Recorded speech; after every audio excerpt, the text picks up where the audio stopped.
Hey everybody, welcome back to Rimworld.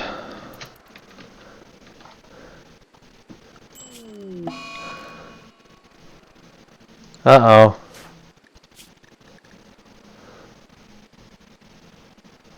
Okay, that's manageable.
One thing that's pretty cool for anyone who is thinking about getting Anomaly but doesn't want to deal with the horror theme stuff, if you take the Inhumanization and Reduced Pain, you take basically no pain.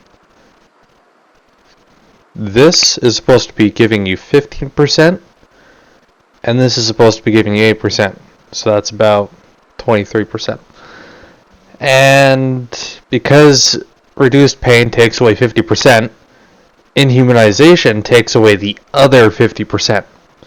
Now it's not perfect. It doesn't actually do 100%, as the last time my last run, which I did off screen and stuff, before I even made the character, is once you reach around 80% pain, or 80% pain that you're supposed to receive. By then, your pain meter would be around like 20% last I checked, so it seems to like stay at 0% up to a certain limit. So yeah, if you wanted to do a tanky build, that's the perfect ideology and stuff to customize with genetics. And then if you add toughness on top of that, there's not a lot of things that are humanoid that can stand a chance. Except for ones that have better gear, or as a beast in general. Like a buffalo. Wait, blight? Oh, wasters. I got wasters? Alright, well, here's to hoping I can get a hemogen supply from this guy.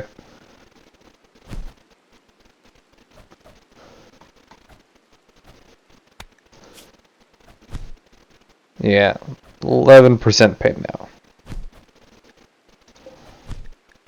Oh gosh. Why am I having... Oh no! I took another one out! No!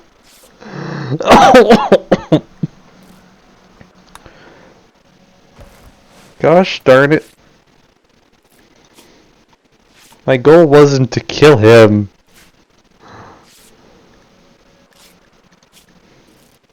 And I almost got taken out, so there is that problem too. But hey, I got his knife. On the bright side.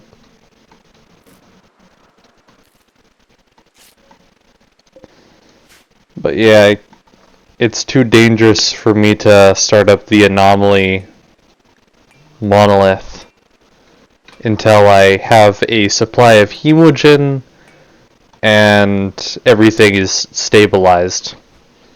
Because for anyone who's interested in the anomaly DLC, the moment you investigate this, that's when the anomaly DLC takes full effect. So, say you wanted to get the DLC but don't want to deal with the problems, which I saw in the Steam discussions, just don't use this.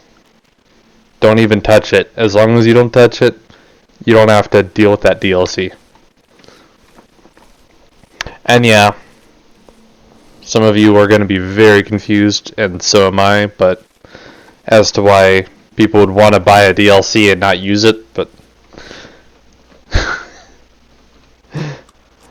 there are just strange people out there that I wouldn't be able to comprehend the logic behind their thinking.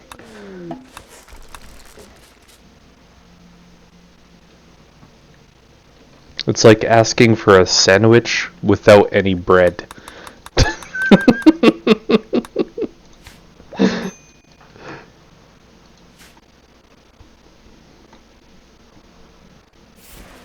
I mean, maybe it's possible to have a sandwich. Would it qualify as a sandwich if it didn't have bread but still had the rest?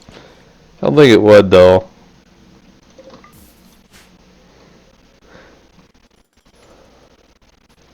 It would probably be the equivalent of one of those really expensive restaurant foods where they charge you like $80 for a tiny little dish.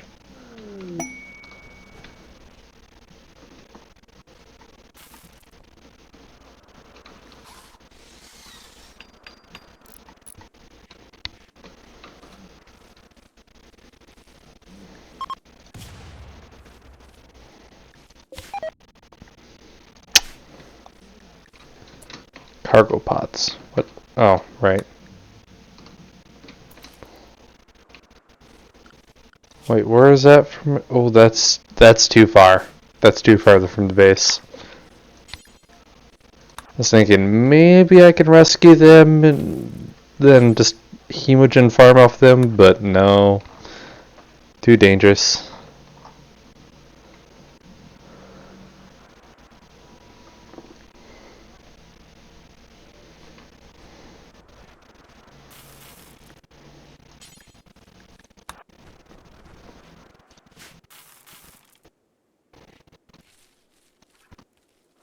Hmm.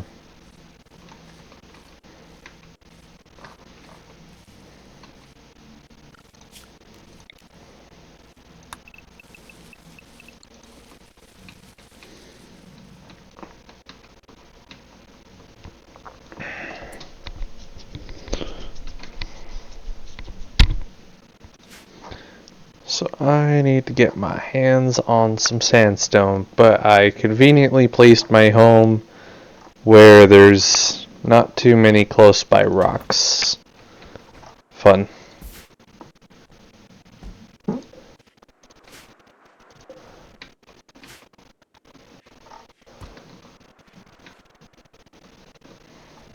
How long does the milk last? 13 days? Okay.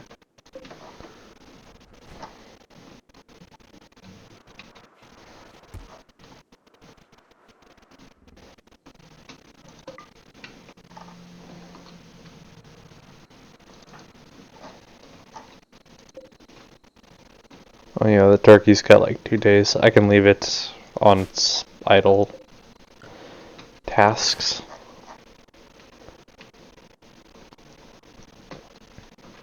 So here's a cool thing about the DLCs. So if you ever want to do the biotech DLC, you just smash this open and use its unique item. And then for anomaly, you research this.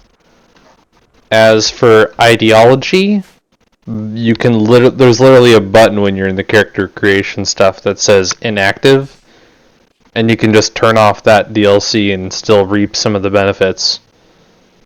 So it's pretty cool that you can have the DLCs in there, and you can choose to use them or not.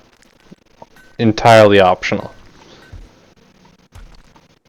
And still be able to do stuff that, you know, you wouldn't normally be able to do, like, for an example, the royalty. You can choose to get involved with the Fallen Empire. You can choose to even let there be a Fallen Empire. Or you could just simply turn that stuff off and don't bother with, say, the Animatry. Which is right here, part of the royalty DLC.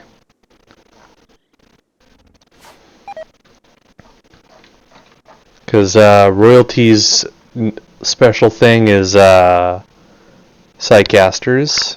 Biotechs is genetics, which that's why my character's not a baseliner. And then anomaly is anomalies. Was that all the DLCs? I'm gonna have to check again.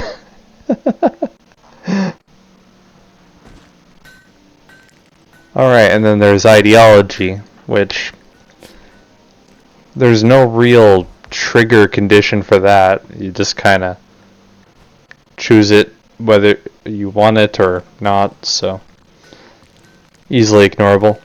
And with the 1.5 update, you can finally choose whether or not the stuff even spawns in the first place, so you could like completely turn it off. Not that I'd understand why you'd want to, but it's possible.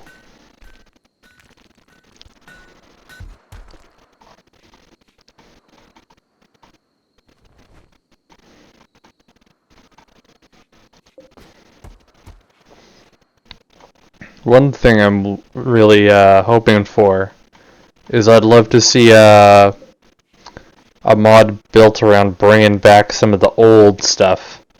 Like they got engines, ancient Warwalker parts and stuff like that. It would be so cool if you could like salvage the parts instead of just destroy them and I don't know, recreate some of the old technology and then walk around with all these Warwalkers and stuff.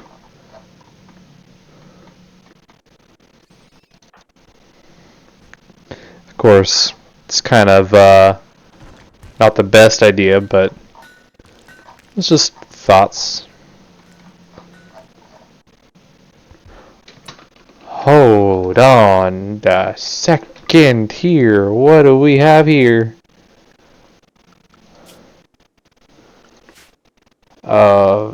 Vedelium. Probably butchered that. Oh, I can't blood feed off of them. But I can accept them. Or then they won't be a part of that group anymore. I'm gonna do it for the Humogen.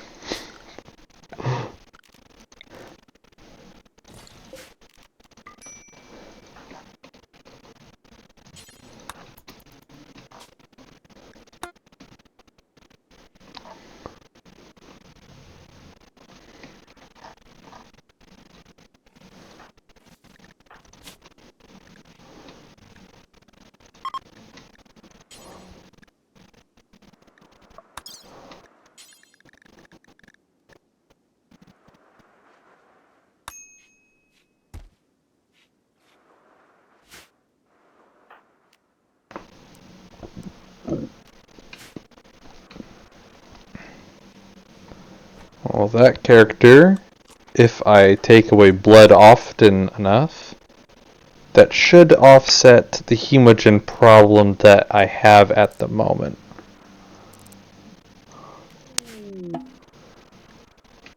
But only temporary, because you need 2 in order to compensate for someone who is a high hemogen drain.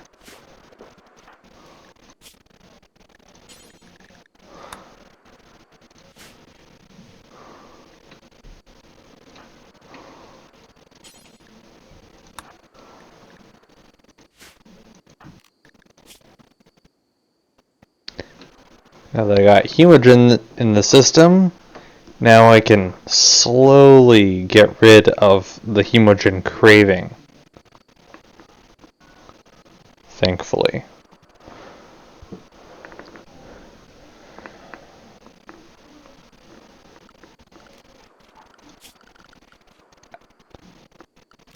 Might want to make a nutrient paste dispenser though. That'd probably help a lot. So sell them to beer and the club. That's all I really want to trade, really. Maybe some medicine would be nice. Some of that herbal stuff.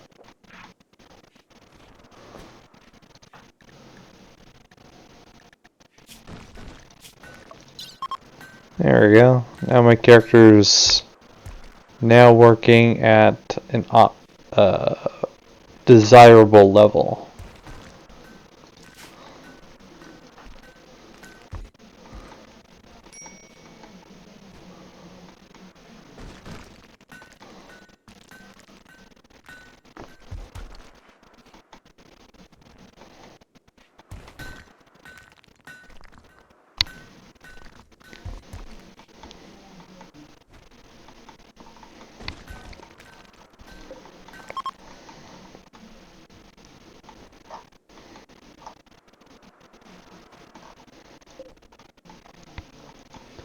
Awesome. All the heal route is almost done.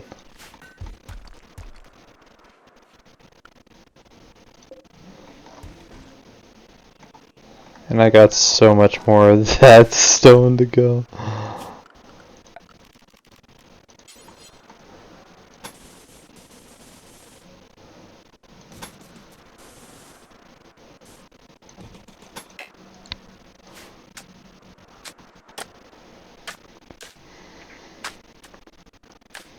Now we're gonna make this place a little more clean and desirable.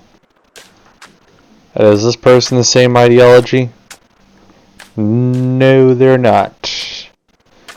Which is a problem because of intense bigotry. Which means that once I get all of this work done, I'm gonna have to assign them to being a prisoner. The best part is they can't resist. And then I spend the whole time converting them. And they're also a body modder, so I'll have to remove their legs, possibly. Replace it with some peg legs, and they'll get a permanent mood buff. Because then they're modified cyber humans because they run on peg legs.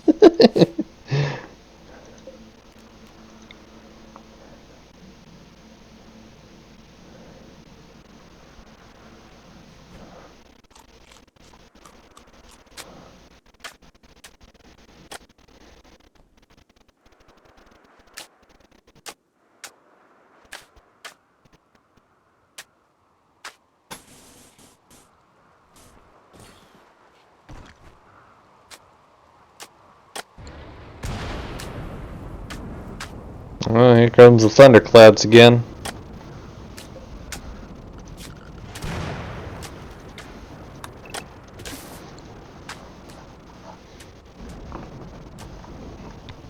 I just gotta hope that the rain sticks around long enough to get rid of all the fires that happen to start.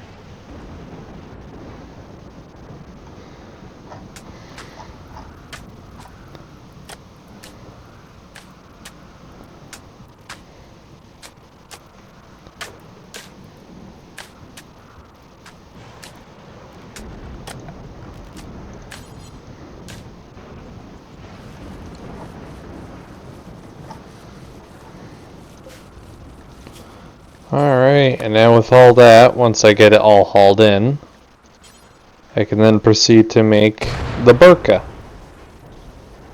With the burqa, that gets me totally covered. Or actually, I don't need that, now that I think about it. Yeah. Because my character is already a furry, so they don't have to deal with that downside.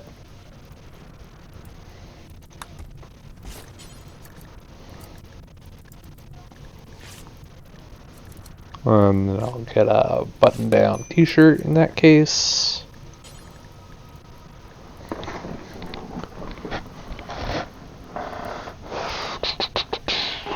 Maybe a face mask would be nice.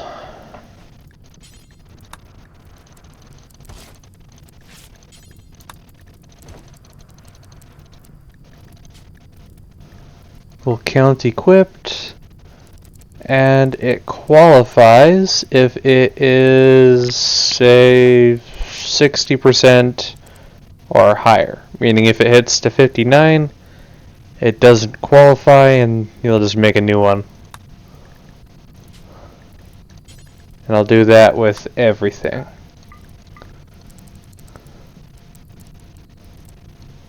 And I don't want to use hyperweave or synthread because that stuff is not producible at an easy level.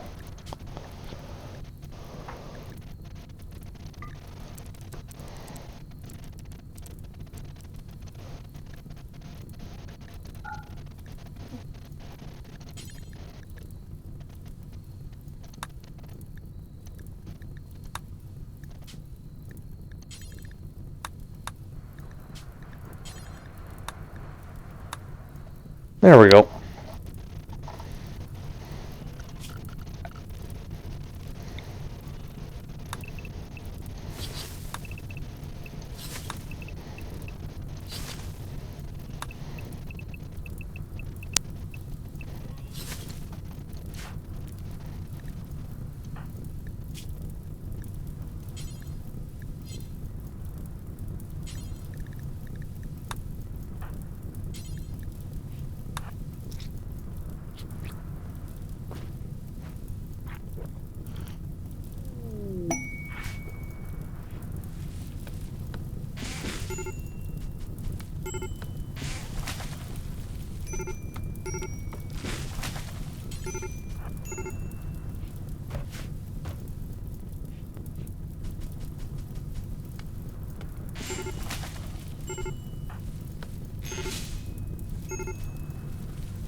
Oh, it's raining. Perfect.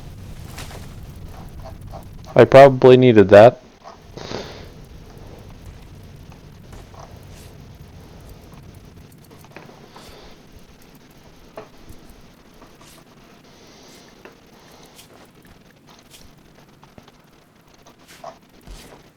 Oh.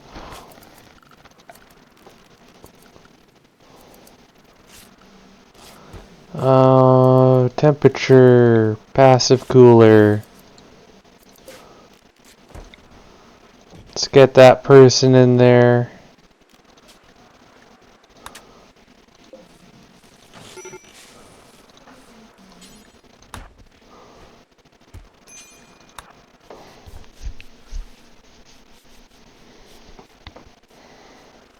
Because it is getting hot in here.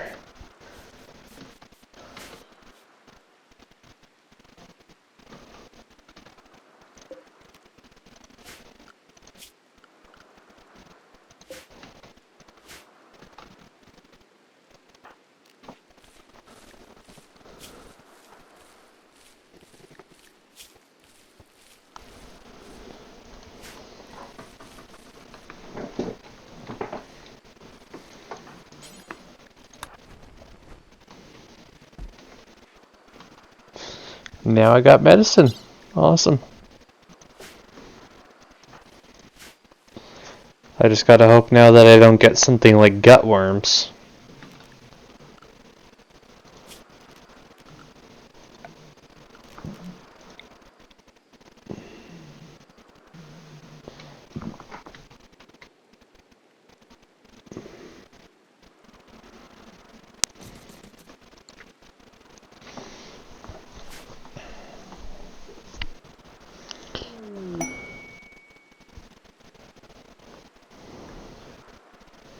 Bulk goods.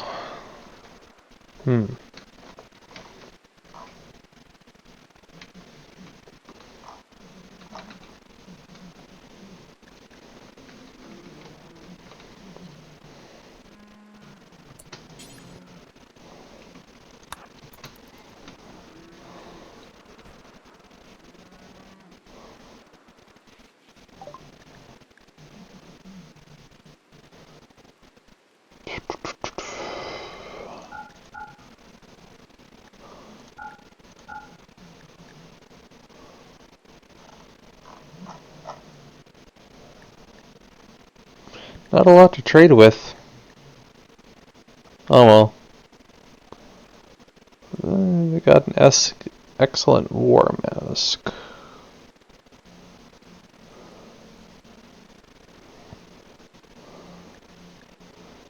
Or I could take one of their cultist masks.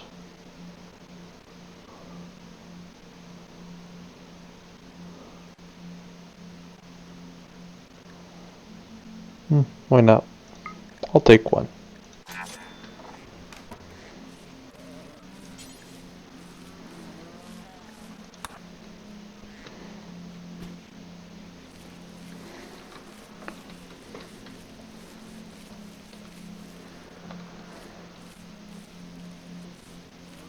Well, they added lab codes, which is pretty cool, so if you ever feel like you're not researching fast enough, well, they made research codes so you can research a little quicker than before.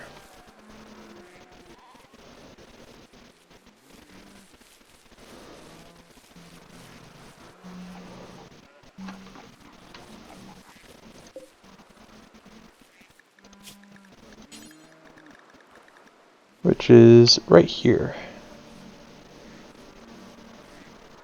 Now that I think about it, does it help with rituals? Helps with entity study rate. That's still good.